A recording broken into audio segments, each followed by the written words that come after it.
Hey guys, welcome to my channel. In this video I'm going to show you how to fix text-to-speech on TikTok not showing. Let's get started. Then open your TikTok account.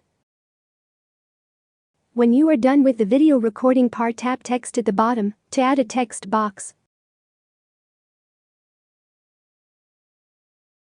Type in what you'd like it to say.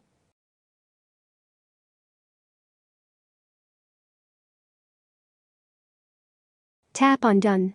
Then tap the text box to bring up a pop-up menu. You can see text-to-speech option is not showing. Let's fix it.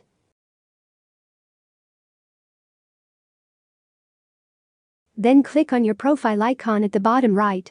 Then click on the three dot at the top right. Scroll down and tap on Report a Problem. Then tap on Video and Sound. Tap on Others. Tap on Others. Tap on No. Click on Still Have a Problem. Now type your problem here.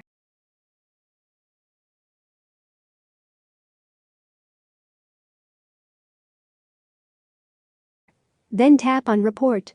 TikTok team will solve your problem as soon as possible. Thanks for watching. If you found this video helpful, we'd love it if you'd hit the thumbs up button below and subscribe to our channel.